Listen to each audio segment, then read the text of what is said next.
In this linear equation mini lesson, I'm going to talk about the slope-intercept form of an equation and also talk about slope itself. All right, so with linear equations, we're going to find there are three common ways to write a linear equation. One of these ways you learned about last year in 7th grade, and that was using slope-intercept form. As a reminder, slope-intercept form is y equals mx plus b. Let's decode what each of the pieces mean. So M is the slope of the line.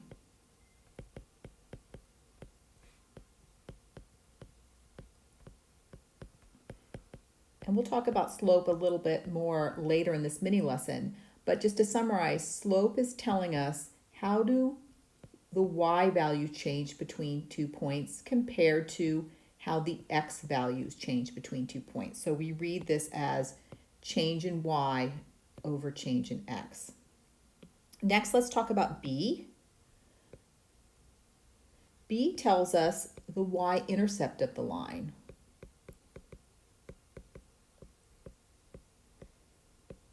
So if we input 0 for x, B will be the output, the y-intercept. And finally, let's talk about y and x. So I'll write them like this, x and y. These are any xy value pairs that would make the equation true. So x, y value pairs. Think of these as the input and the output that make the equation true.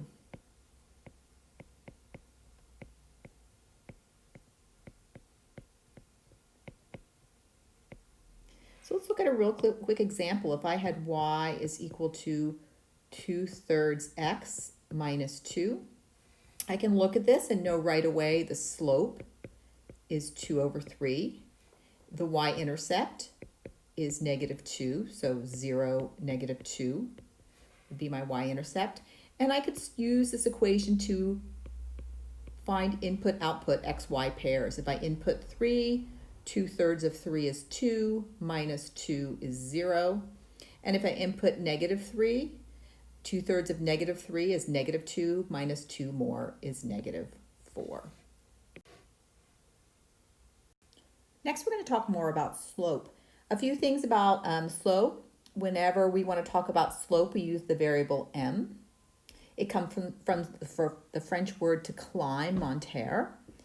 Slope also tells us the constant rate of change. We'll talk about that in a minute. So it's the constant rate of change in any linear relationship.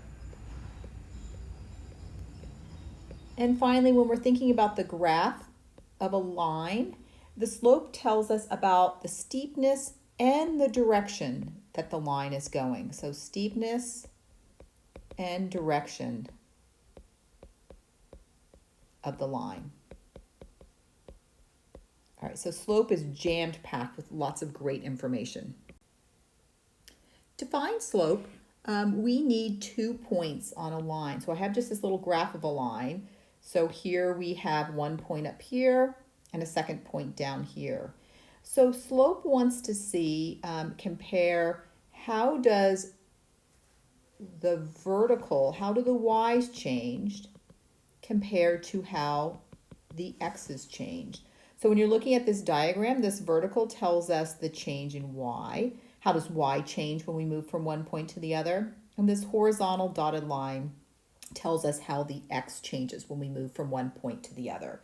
If we wanted to write a little formula for this, we would say slope, m, is equal to the change in y over the change in x. So a couple important things is we need 2 points to calculate a slope because it's looking at a change between those 2 points. And it's for a line, the slope will be the same no matter which 2 points we pick. So slope is same for any 2 points on the line.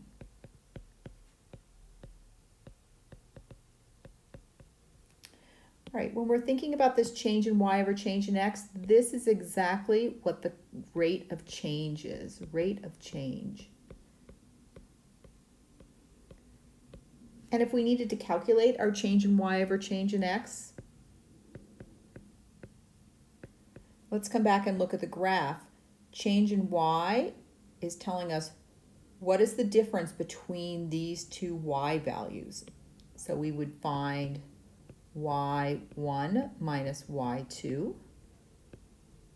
And then it's going to be compared to how the x values change, x1 minus x2. Now it doesn't matter which order you subtract. I could have done y2 minus y1. X's would just have to be consistent, x2 minus x1. Finally, I'm going to end this mini lesson by walking through 3 different examples of calculating slope. Why don't you pause me and try to calculate the slope of each of these 3 examples yourself, and then come back and we'll do them together. All right, so I'm going to look at example 1, and I know my slope is my change in y over my change in x. So I'm going to subtract my 2 y values, 3 minus negative 1, and compare that to subtracting the 2 x values, 2 minus negative 5. This equals 3 minus negative 1 is 3 plus 1, 4, over 2 minus negative 5, 2 plus 5, 7. So the slope of the line between these 2 points is 4/7.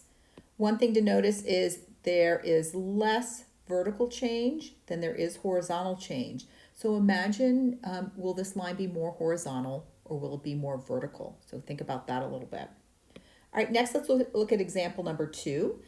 Some people in a table like to do change by saying, what do I need to do to get from 0 to negative 2? Well, I would need to subtract 2. So there's my change in x. What would I need to do for y to go from 3 to 6? Well, I'd need to add 3. So if my slope is my change in y over my change in x, this would be positive 3 over negative 2, which gives me a negative slope of 3/2. So consider for this one, would this line be moving upwards from left to right or downwards? And how do you know? So something to think about and something we'll be discussing in the next class. Finally, let's look at our graph. On a graph, let's think about our y, how that changes. So we could start at 6, positive 6, and come down. So this is a positive 6 y value, and it comes down to a negative 2 y value. So that change in y is we went 8 units, 6 to get down to the x-axis and then 2 more. If we think about our x values, we started at negative 2 and came over to positive 4. So the change in x would be 6 units. So some people like to look at the graph, and same thing if we do our slope, it's the change in y over the change in x, which is, this change in y is going to be negative 8 because we went downwards. So the change in y would be a negative 8 over a positive 6, which when we simplify that would be negative 4/3. All right, so for this, if we go down, it's negative. If we go up, it's positive. If we go right, it's negative. If we go right, it's positive. If we go left, it's negative.